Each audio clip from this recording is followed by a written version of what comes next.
All right, let's dive into a story that honestly sounds like it was ripped straight from a Hollywood script.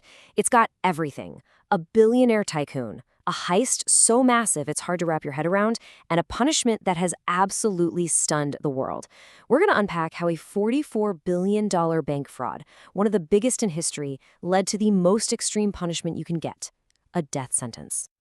And that's really the question, right? The one that just makes your jaw drop. I mean, we're not talking about murder here. We're not talking about treason. Her crime was financial. So how on earth does that lead to the ultimate punishment?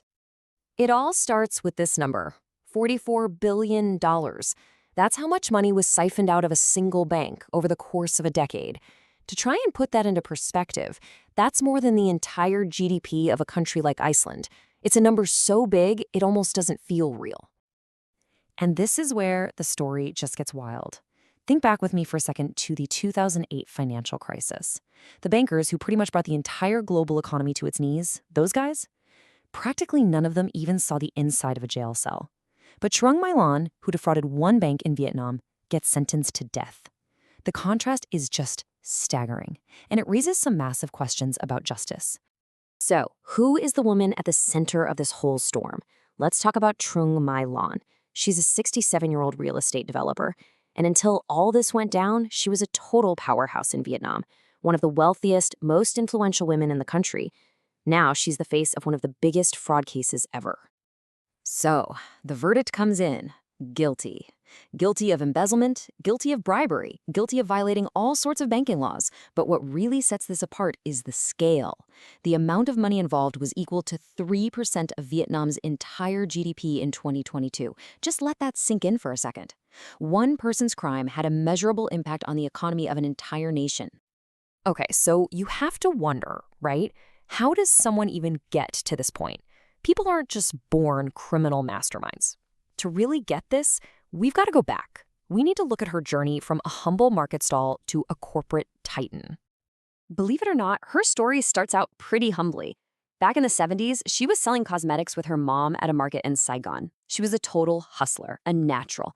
By 1992, she started her own real estate company and just built an empire. And she was so good, so impressive, that in 2012, the state itself trusted her to merge three failing banks. This new mega bank was called the Saigon Commercial Bank, or SCB, and this decision turned out to be a fatal mistake. And that is when the heist really begins. The second she gets control, she kicks off this decade-long plan to just systematically suck the bank dry. So the big question is, how in the world did she pull it off? Well, the plan was, you kind of have to admit, it was pretty brilliant, in a really devious way. First, she set up more than 1,000 ghost companies that only existed on paper. Then she used other people, friends, family, you name it, to secretly buy up 90% of the bank, totally blowing past the legal limit of 5%. And then, once she had that total control, it was game over. She put her own people in all the top jobs and just told them to approve billions in fake loans to her fake companies. And look at this. This chart tells you everything you need to know. Over 10 years, an absolutely staggering 93% of all the money loaned out by the bank went straight to Trung My Lan's companies. Just imagine you put your life savings in that bank.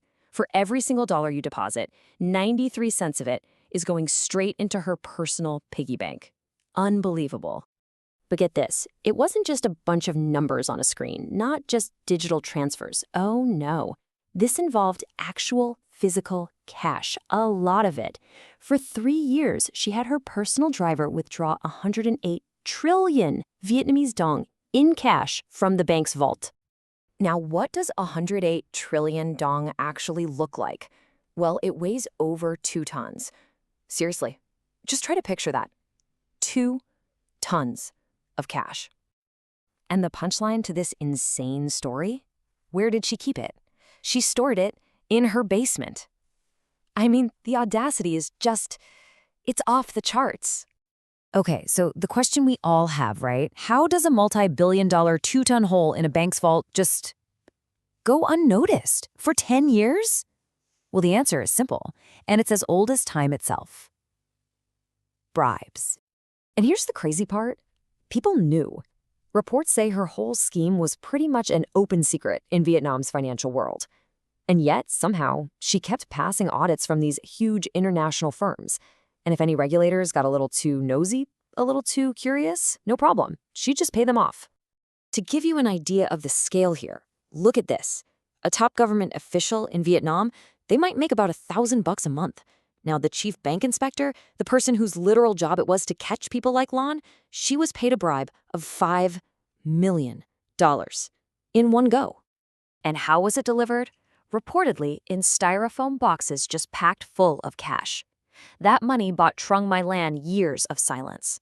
But for that inspector, it bought her a life sentence in prison. But here's the thing. While Lan was busy building this empire of corruption, the world around her was changing. The political ground in Vietnam was shifting right under her feet, and her luck, well, it was about to run out. You see, just as her whole scheme was getting started, the Vietnamese Communist Party launched this massive anti-corruption campaign. They called it the Blazing Furnace. The goal was to clean up the country's image to bring in big foreign companies like Apple and Samsung. For years, it was all about government officials. But then, it turned its attention to the private sector. And guess who was the biggest fish in that pond? Yep. By October 2022, the party was over. So her getting arrested was probably inevitable, but the death sentence, that shocked everyone. And it brings us right back to that huge question we started with. Why? Why the death penalty for a financial crime? To even begin to understand it, you have to grasp the sheer economic devastation she caused. The court only officially proved about $12.5 billion was embezzled. But to put that in perspective, for an economy the size of Vietnam's, that's like someone in the US stealing over $760 billion. The damage was just catastrophic. So what was the real thinking behind this sentence? Well, experts kind of have three main theories. Theory 1, it's a massive warning shot to anyone else thinking about corruption. Theory 2, it's all about politics, sending a signal to the world that Vietnam is a clean place to do business. And Theory 3, which is pretty fascinating, is that it's a tactic, a way to scare her into revealing where the other $28 billion is hidden, maybe in exchange for her life. And make no mistake, the aftermath is just devastating. We're talking 42,000 victims. These are real people. Their life savings just gone.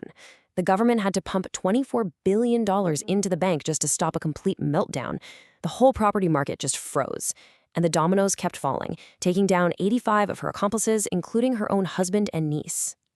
You know, at the end of the day, Trung My Lan was already a billionaire. She had every chance in the world to stop. But she didn't. And now she's paid the ultimate price.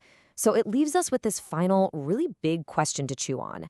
Is this a new global standard for how we deal with financial crime? Or is it a brutal, one-of-a-kind political statement from a country that's decided to clean house, no matter what it takes? Something to think about.